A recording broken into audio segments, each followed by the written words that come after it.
The Dharma, incomparably profound and exquisite, is rarely met with even in hundreds of thousands of millions of kalpas. We now can see it, hear it, accept and hold it. May we realize the true mind, the Tathagata.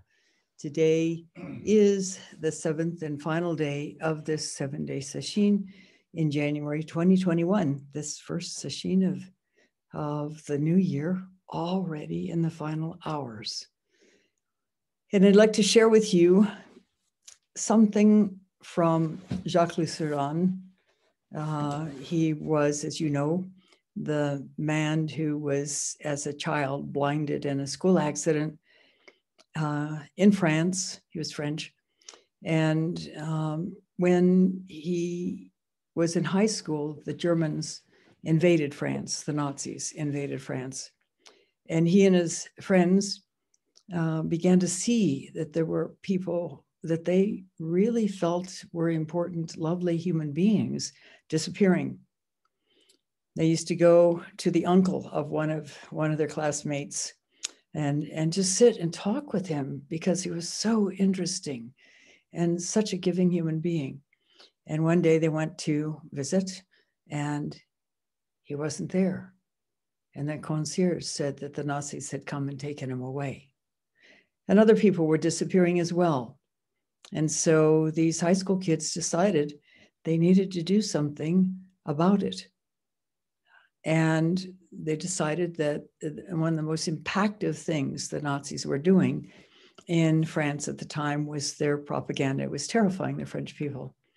And if they could get accurate news out, then maybe they could counteract that propaganda.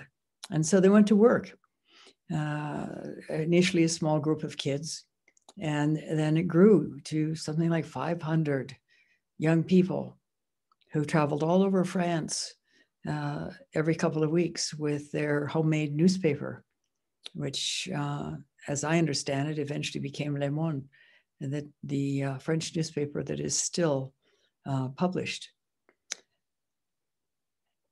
Jacques, being blind, had, let's say, developed his inner perceptions, perhaps as a result of being blind, although every one of us has that potential to perceive beyond our senses.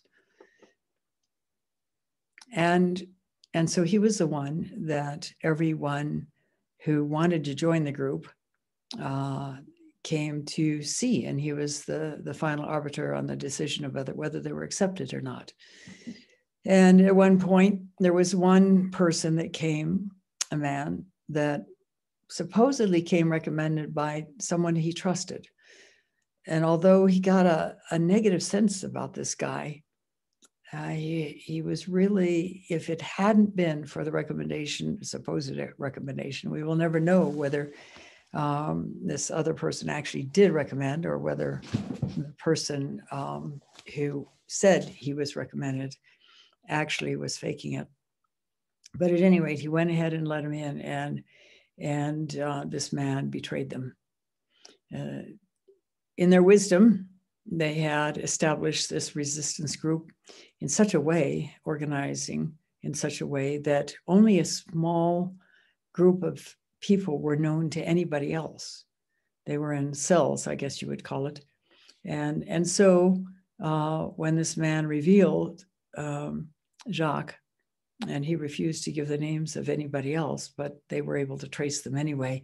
They only got about 20 or 22, I think, other people, and summarily shipped them off to first French prison and then to Buchenwald, the death camp of the Nazis, where the Nazis put anyone that they felt was inappropriate to survive, whether it was Jews or some other groups like the Gypsies, whether it was people who were blind or deaf or missing a body part, or who were insane, or who had sexual diseases.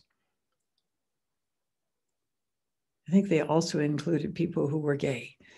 At any rate, it was all the people that Nazis felt were not sufficiently pure enough to survive. And so he was sent there and made it through the intake process when a fellow prisoner whispered to him to say that he was a translator. Otherwise, he would have been immediately sent to be executed because he was blind. So he did survive.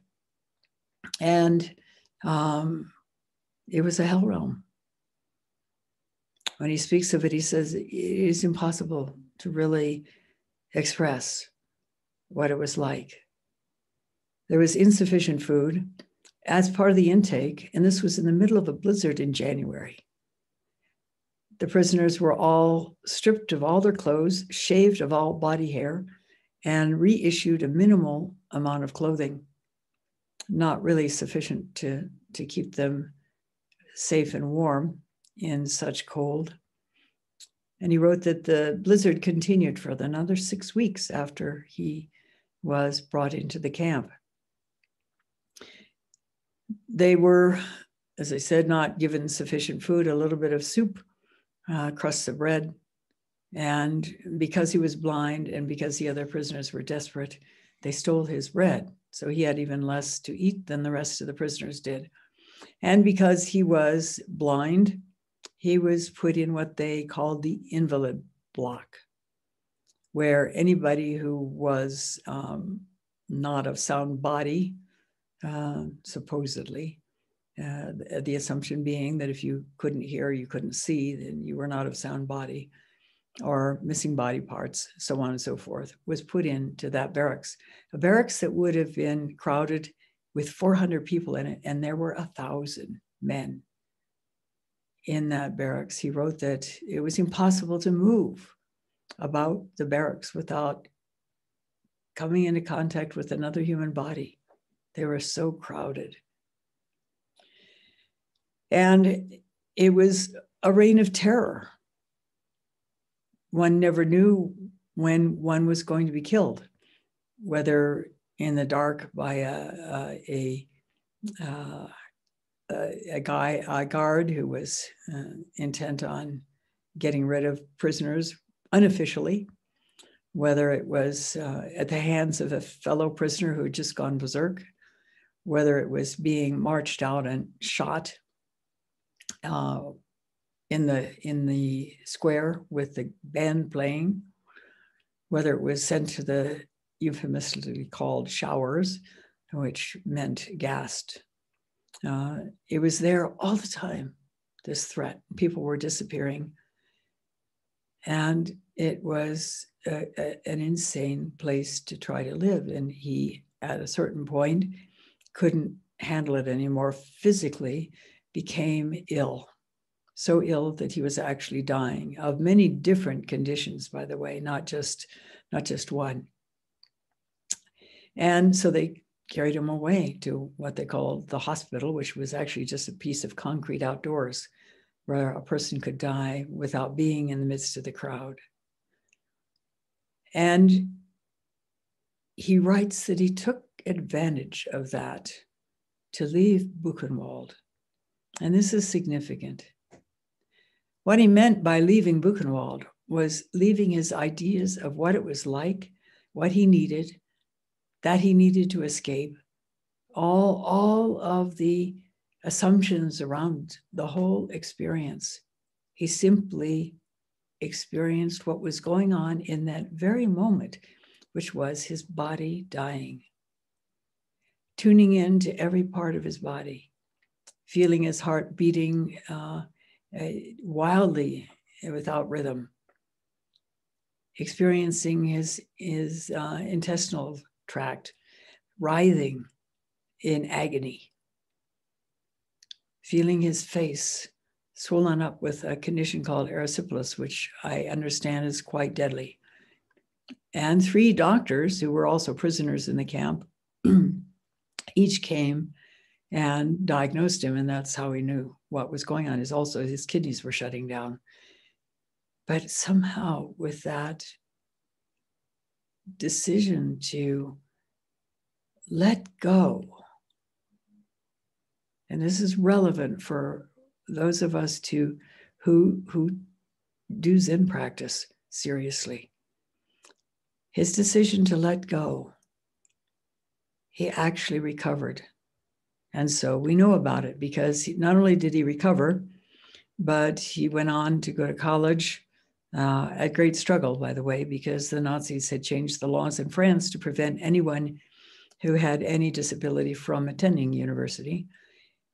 He got enough, I don't know what his actual degrees or his subject matter was, but he eventually became a college professor. And the fact of the matter is that he came to awakening in Buchenwald, a very deep awakening experience. So deep, he was transformed. And from then on, people would wake him up in the middle of the night to lead him to people who were freaking out. No one sold his bread anymore. Moreover, even more importantly, perhaps, or a symbol of this, he says that he found joy. Joy. Joy in the midst of that hell realm. And he also wrote that that joy never left him, even though there were 11 more months before the camp was liberated by the Allies. And that joy was still with him. And that let go-ness was still with him when decades later, he was teaching at an American university. I think it was the University of Hawaii. And his students were so taken by who he was, not his history. They didn't know his history at the time, that they asked him how he got to be the way he was. And so we know. In this accident, when he was 8, he lost his sight, but he gained access to something deeper. And this is why I share this story, because this is this deeper access, this beyond sight, sound, thought, feeling, sensation, and so on. Beyond our sense perceptions, there's a deeper way of experiencing. And it is through that deeper way of experiencing that we search for who we really are. And let me share some more of his words from, again, this book. And there's a photograph of him on the cover. Against the pollution of the I, meaning me. He has an interesting way of writing. And let's first start with some of his experiences.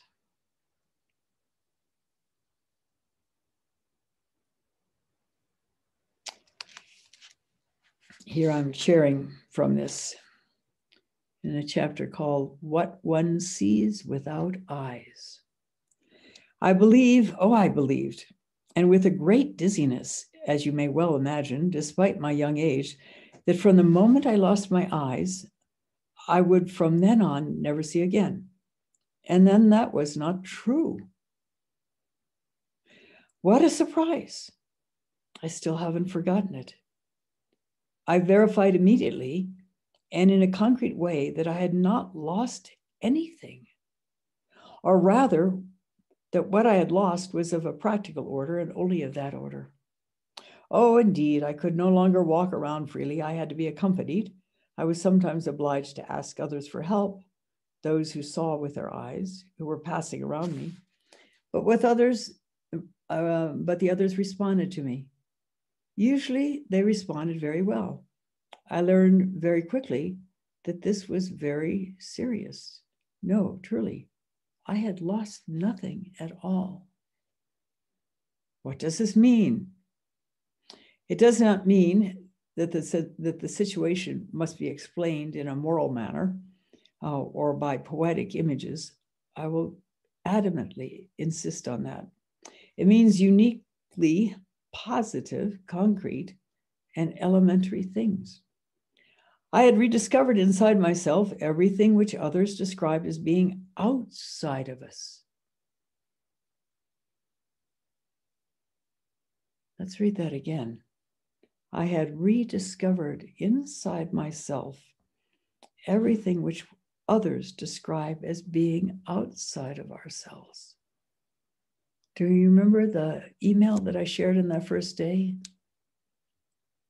Where the student who was practicing Zen and suddenly being quite concerned about all the political animosity that's rampant these days and all what she called all this otherness, and musing on it in the back of her mind as she did yoga, she discovered truly that there is nothing outside us.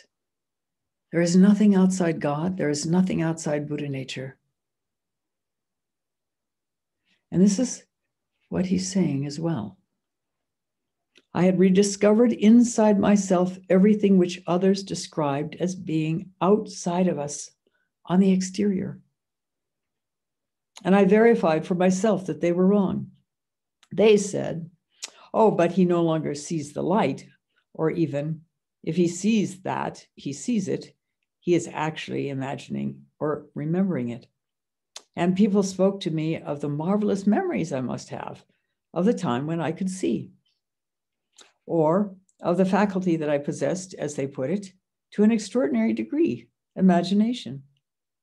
But for my part, I was obstinately resolved not to believe them. I knew very well that I was not imagining it. I knew that I was perceiving, that I was sensing. Inside me was everything I had believed I was outside. There was, in particular, the sun, light, and all colors. There were even the shapes of objects and the distances between objects. Everything was there, and movement as well. I verified that sometimes the shapes I perceived inside myself were not exactly like those which others described to me. There were slight differences, little divergences. For example, a friend who had eyes told me that a wall at the side of the road was still quite a ways away from us, that it was about 10 meters distant. Rather strangely, I felt it much closer. And then several years later, I understood where the difference came from. The wall was very large and very tall, much taller than the other walls in the neighborhood. So nothing had really changed for me. My blindness did not prevent the wall from being a wall. It didn't change his being strong, solid, and immobile along the side of the road. This is how things went for me right from the beginning. And it was and still is amazing to me. From the moment I became blind, I did not enter a world of privations, supported by courage to, quote, see, close quote, heroically what others described to me. Not at all. I entered a world of enchantment, but an enchantment which supported my life, which nourished me. Because it was real, it was not imaginary. It was not a fairy tale, enchantment, and I sensed that clearly. And now, at the interior of this positive enchantment, I found a small understanding, which was immediately a very great prize for me, which I treasure to this day, the nature of light. I knew very well that most of us who see with their eyes, I hardly dare to call them the seeing, for there would be an unpleasant ambiguity to that, usually say that light comes to them from the outside, that they catch it like a ball which is thrown to them. I know very well this is not true. I know the nature of light is not to be outside of us, but on the contrary, within us. Exactly what is this nature of light? I couldn't tell you. I don't know. I only know how it really manifests itself. It is an element that we carry inside us and which can grow there with as much abundance, variety, and intensity as it can outside of us, maybe even more intensely, and in more stable, better balanced way inside rather than outside. There was this phenomenon that surprised me. I could choose when light came or went. Yes, I could make it appear or disappear. I had that astonishing power. I could light myself. You heard that right. Light myself. That is to say, I could create a light inside me so alive, so large, and so near that my eyes, oh, it's very strange, my physical eyes, or what remained of them, vibrated, almost to the point of hurting, just as yours would hurt if you suddenly fixed them on the sun's rays too attentively.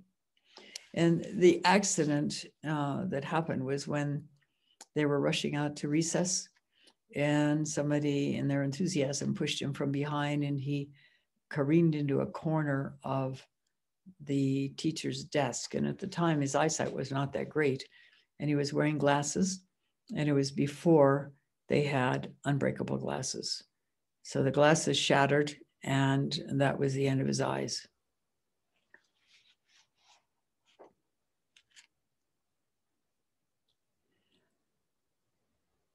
I could, in the same way, extinguish all or almost all light impressions, or at least reduce them, soften them into a monotonous gray, a sort of obscurity, whether pleasant or disturbing.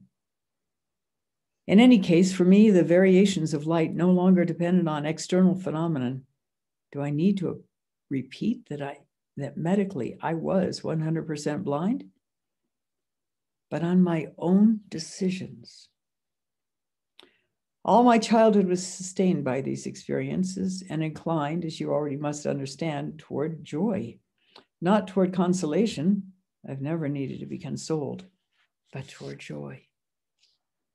By all this, I learned at the same time that we should never give way to despair, that no matter what brutal or negative events occur in our lives, just as quickly the same sum of life is given back to us, that actually everything in the universe adds up to continuity. I no longer saw with the eyes of my body, as men of letters say, but with the eyes of my soul. To tell the truth, I hardly need to involve my soul, because for me it was something much more direct, a great deal more physical and more simple. Yes, there was continuity. I'd lost nothing. I've been given as much as I had taken away from me, and perhaps more.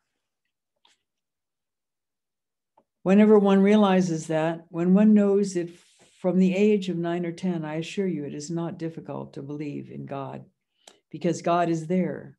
He's there under a form that has the good luck to be neither religious nor intellectual nor sentimental, but quite simply alive.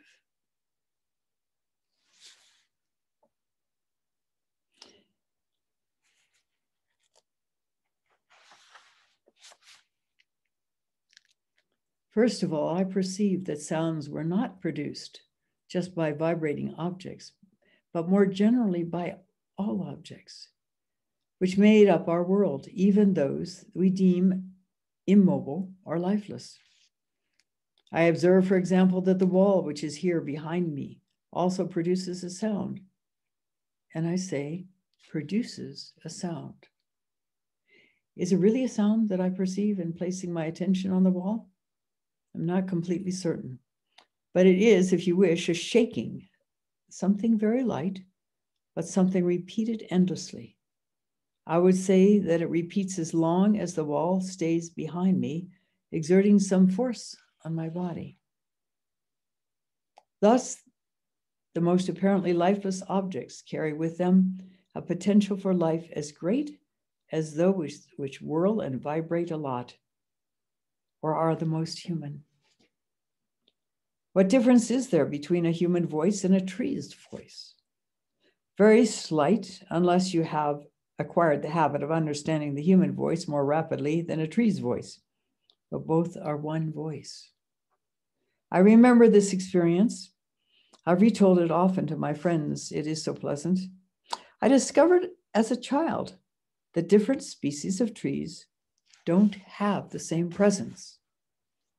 In particular, I did not experience the same sensations when I passed along a tree shaded by an oak, a street shaded by an oak tree, that I did going down one shaded by a fir tree or an acacia. During vacations in the country, when I had made friends with the landscape during the long weeks, I could distinguish the tree under which I passed by its volume, its configuration, the distinct sound of its shadow.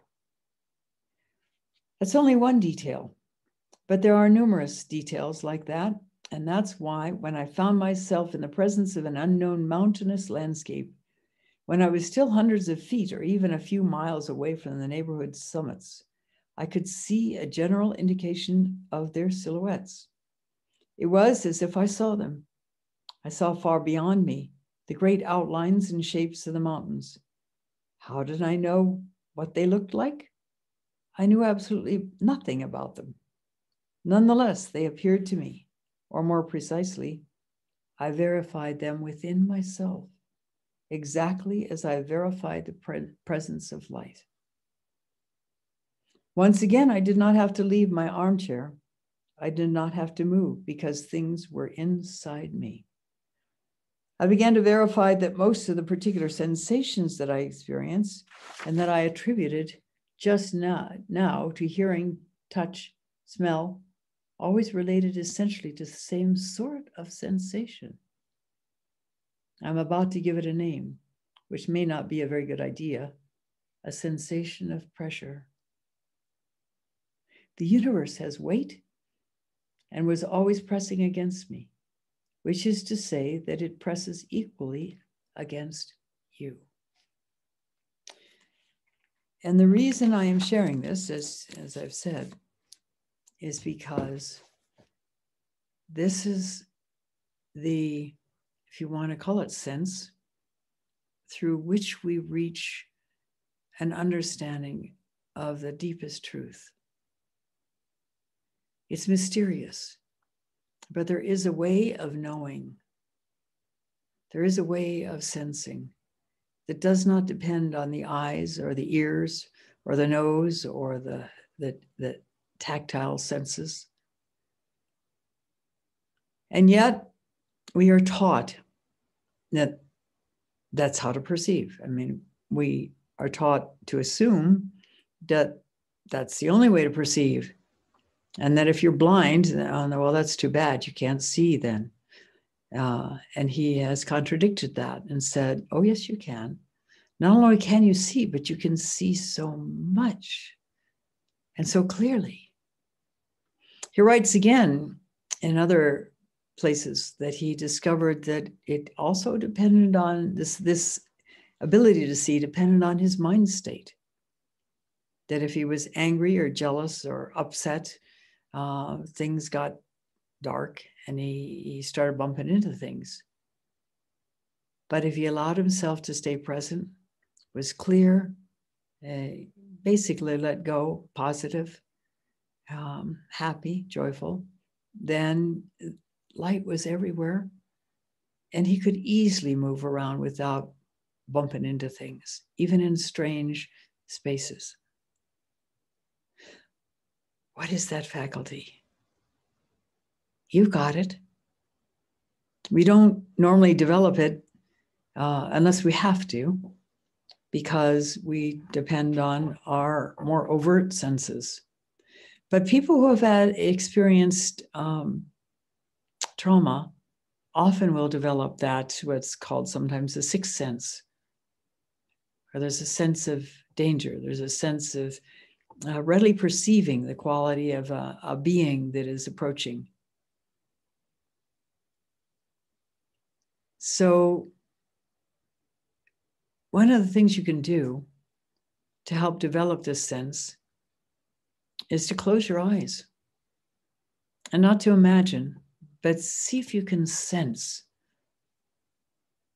the presence of whatever is in the room.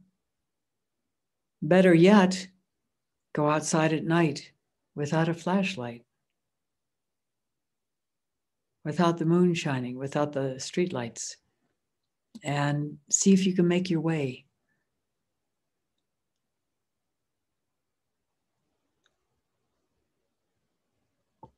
begin to develop more deeply this ability to sense beyond, because that is exactly the tool with which you search for yourself, for your true nature, for the true nature of all things.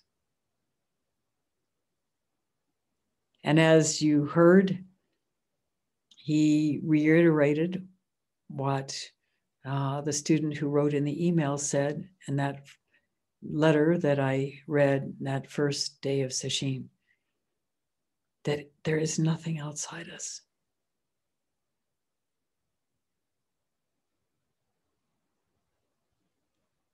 Use this. Develop it.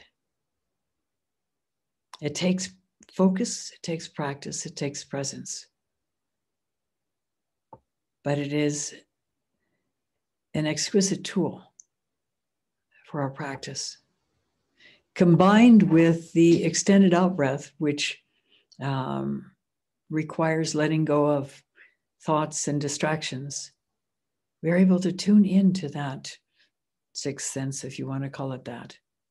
That sense that there is something beyond, and gradually open increasingly to it, even though there are no markers for that opening, except that as it continues, you begin to see in your life, realize in your life, that you're seeing things differently, that you're reacting to things less, you're responding to things more than reacting to them, that things are changing in how you interact with the purported outside world, including other people, including things. We are so much more than our sight, our hearing, our taste, our smell, our touch. And with that something more, you can go much deeper in your practice, much more readily. Make use of it, expand it, develop it, and step outside the ordinary perceptions, and particularly the thoughts, the assumptions. And then it will unfold for you in increasing clarity. So I thank you for listening. We'll stop now and recite the 4 vows.